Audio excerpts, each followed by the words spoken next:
जय हिंद, जय भारत दोस्तों।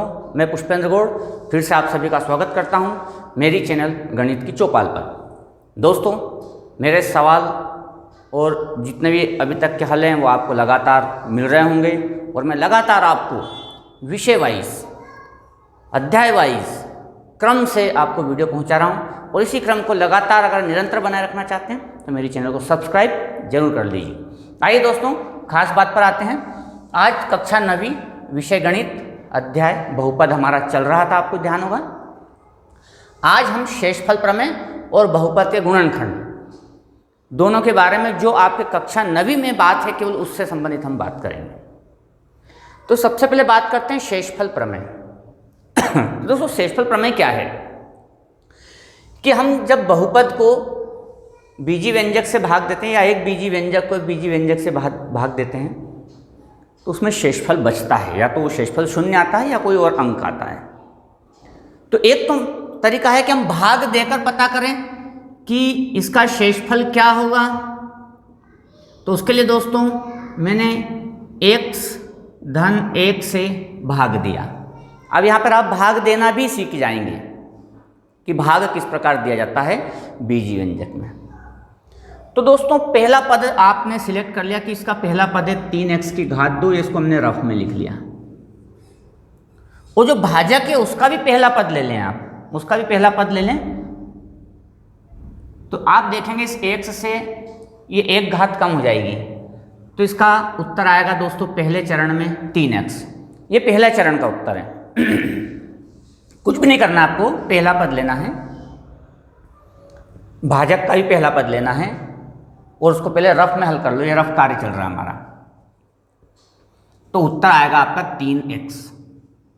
अब जो उत्तर आया दोस्तों 3x, उसको पूरे भाजक में गुणा कर दें। ये भी रफ में कर रहे हैं।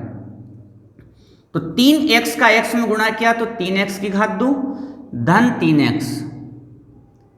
इसको आप यहां लिख दें 3x की घात 2 धन 3x। ये दो काम हमने रफ में किए। अब इसमें से इसको घटाना है तो घटाने पर हम जानते हैं कि चिन्ह बदल जाते हैं। तो 3x की घात 2 से 3x की घात 2 कट गया दोस्तों। ये ऋण का है और ये धन का है, तो ऋण का और धन का है तो 2 3x में से x गया 2x। चिन्हों का बड़ा ध्यान रखना है, ऋण और ये ऋण एक ऐसा का ऐसा ही यहां आ जाएगा। अब यहां से दूसरा चरण स्टार्ट होता है उसी तरह से जैसा यहां हुआ था दोस्तों।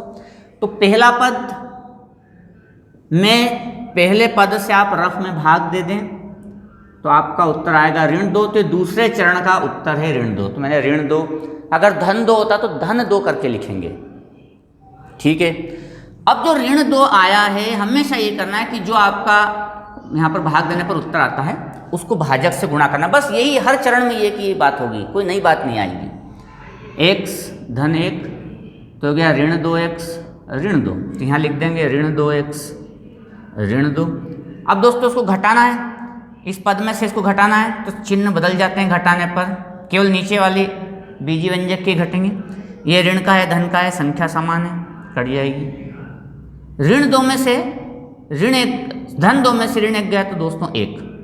अब भाग नहीं जाएगा क्योंकि भाग तब तक जाता है जब तक प्रथम पद की घात से कम घात ना हो जाए। तो ये आपका दोस्तों बचा 1।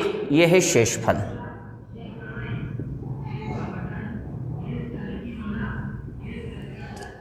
ये है भाग विधि। लेकिन मैं चाहता हूं कि दोस्तों भाग लगाए बिना मैं शेषफल ज्ञात करना चाहता हूं। भाग लगाने से दो चीजें मिल जाती है, आपको इसका हल भी प्राप्त हो जाता है और शेषफल भी पता चल जाता है। लेकिन मैं चाहता हूं कि भाग लगाए बिना ही शेषफल आ जाए तो दोस्तों वो भी संभव है और वो संभव है शेषफल प्रमेय से। कैसे? आपको px कहते हैं बहुपद दिया है 3x की घात 2 धन x ऋण 1 और आपको भाजक दिया है gx, ये है x धन 1। अब भाग नहीं लगाना है। अगर आप शेषफल प्रमेय का प्रयोग करें तो भाग नहीं लगाना है। जो भाजक आपको दिया है इसको हम मान लेंगे 0 के बराबर। तो हमने इसको मान लिया, माना कि x धन 1 बराबर 0, तो x बराबर ऋण 1। अब यहाँ पर एक बात ध्यान रखना है दोस्तों, शेषफल प्रमेय सभी तरह के भाग में काम नहीं आती। ये केवल तभी काम आएगी जब जो भाजक है वो रेखिक बहुपद हो। अगर द्विघात बहुपद है तब काम नहीं करती। इसके बाद आपका इससे अधिक त्रिघाती बहुपद है तब काम नहीं करती। ये केवल और केवल तभी काम करेगी दोस्तों जब आपका भाजक रेखिक बहुपद हो। ठीक, मतलब उसकी घात एक वाला बहुपद हो। x की घात ऋण की ये मान आ गया, इस मान को आप अपने बहुपद में रख दें। तो x बराबर -1 का मान px में रखने पर, इसमें रखने पर 3x की घात 2 धन x ऋण 1। तो x बराबर ऋण 1, x की जगह ऋण 1 की घात 2, x की जगह पर ऋण 1 और दोस्तों ऋण 1। 3 गुणित ऋण 1 की घात 2 मतलब धन का 1, ये आपका दोस्तों ऋण का 1 रहेगा, ये भी ऋण का 1। 3 माइनस ऋण 1 मीन्स ऋण 2, 3 में से 2 गया तो 1, तो दोस्तों ये शेषफल आ गया। तो भाग विधि से भी शेषफल आ जाता है और आपका शेषफल प्रमेय से भी शेषफल आ जाता है। तो जब शेषफल ज्ञात करने की बात हो तो आप शेषफल प्रमेय से सीधे शेषफल निकाल सकते हैं, इसमें भाग लगाने की जरूरत नहीं है। सिर्फ आपको करना है कि जो भाजक है ये रेखिक बहुपद होना चाहिए, मतलब इसमें इसकी घात 1 होनी चाहिए। इसको 0 के बराबर मान लें तो x का मान आ जाएगा और उसको इसमें रख दें तो आपका शेषफल आ जाएगा। और यहीं एक बात समझ लें कि अगर शेषफल 0 आता है तो भाजक इसका गुणनखंड होगा, और अगर शेषफल 0 नहीं आता है तो भाजक उसका गुणनखंड नहीं होगा। तो यही शेषफल प्रमेय गुणनखंड प्रमेय में बदल जाती है। दोनों में बातें समान हैं, लेकिन थोड़ा सा अंतर यह है कि जैसे यहाँ पर शेषफल आया 1, तो अगर शेषफल 0 को छोड़कर कुछ भी आ जाए तो फिर वो x धन 1 उसका गुणनखंड नहीं होगा। और अगर शेषफल 0 आ जाता शेषफल प्रमेय से ही तो फिर ये गुणनखंड भी हो जाता। तो इस तरह से हम गुणनखंड भी प्राप्त कर सकते हैं। तो आपकी जो प्रश्नावली जो 2.3 है उसका पहला और दूसरा सवाल ऐसा ही है कि गुणनखंड ज्ञात कीजिए। तो दोस्तों वहाँ पर शेषफल प्रमेय लगाना, हल करना, अगर 0 आ जाता है तो लिख देंगे कि ये गुणनखंड है, और अगर नहीं आता है तो मना कर देंगे गुणनखंड नहीं है। जैसे कि हम कुछ और सवाल देखते हैं दोस्तों। ये प्रश्नावली 2.3 का पहला सवाल है, उसका इसमें से सवाल यह है कि इसको भाग देने पर शेषफल ज्ञात करें। तो ये तो हो गया मेरा भाज्य,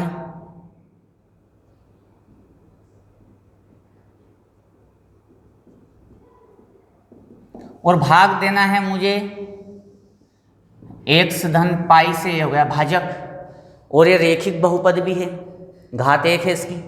तो इसमें शेषफल प्रमेय काम करेगी। तो हम इसको मान लेंगे, माना कि x धन पाई बराबर 0, पाई को उधर पहुंचाया तो x बराबर ऋण पाई। अगर यहाँ 2 होता तो उधर ऋण 2 हो जाता, अगर यहाँ ऋण 2 होता तो उधर जाकर 2 हो जाता, इससे x का मान आता। अब ये मान आप रख दें इस px में, तो x बराबर ऋण पाई का मान मेरे बहुपद में रखने पर जो दिया है, तो जो बहुपद है दोस्तों वो ये है px बराबर x की घात 3 धन 3x की घात 2 धन 3x धन 1। तो x की जगह पर ऋण पाई रखने पर तो ऋण पाई इसकी घात 3 x की जगह ऋण पाई इसकी घात 2 3x की जगह ऋण पाई धन 1। तो ऋण पाई की घात 3 मीन्स ऋण पाई की घात 3 ही रहेगा, लेकिन ऋण पाई की घात 2 जब घातें सम संख्या में हो तो ऋणात्मक संख्या धनात्मक हो जाती है, तो धन का पाई हो जाएगा। यहाँ पर आपका ऋण 3 पाई आ जाएगा धन 1। अब ये जो पाई के पद हैं ना तो जुड़ेंगे ना घटेंगे, क्योंकि सबकी घातें अलग अलग हैं। तो बस यही शेषफल हो गया। और अगर दोस्तों अगर यहाँ पर 0 आ जाता तो शेषफल तो 0 होता और x धन पाई इसका गुणनखंड भी हो जाता। तो गुणनखंड भी ऐसे पता कर लेते हैं। तो एक सवाल हम गुणनखंड का ले लेते हैं। दोस्तों ये आपकी प्रश्नावली 2.3 का एक सवाल है कि 7 धन 3x इसका गुणनखंड है या नहीं। तो ये इसका गुणनखंड है या नहीं, तो सवाल उसी तरह से हल करना है जैसे कि शेषफल प्रमेय को हम हल करते हैं। तो ये तो हो गया भाज्य, ये हो गया भाजक, और भाजक को हम मान लेते हैं, माना कि 7 धन 3x बराबर 0, 7 को उधर पहुंचाया तो 3x बराबर -7, और अब 3 को उधर पहुंचाया दोस्तों, पक्षांतरित किया तो -7/3, ये x का मान हो गया। और x का मान अब हम रख देंगे हमारे बहुपद में px में, तो x का मान बहुपद जो आपको दिया है में रखने पर भाज्य में, तो भाज्य जो है वो है 3x की घात 3 धन 7x। तो 3 गुणित x की जगह पर मैंने रखा -7/3 इसकी घात 3, और 7 गुणित -7/3। ठीक है दोस्तों, अब हल कर दें, उत्तर ऋण में ही आएगा। 7 की घात 3, तो 7 गुणित 7 49, और 49 गुणित 7 343 बटे, और ये हो जाएगा आपका 49/3। चाहो तो आप 3 से इसको काट सकते हैं। तो -343/9, -49/3, लघुत्तम लिया, 9 लघुत्तम आया, 3 से 3 बार,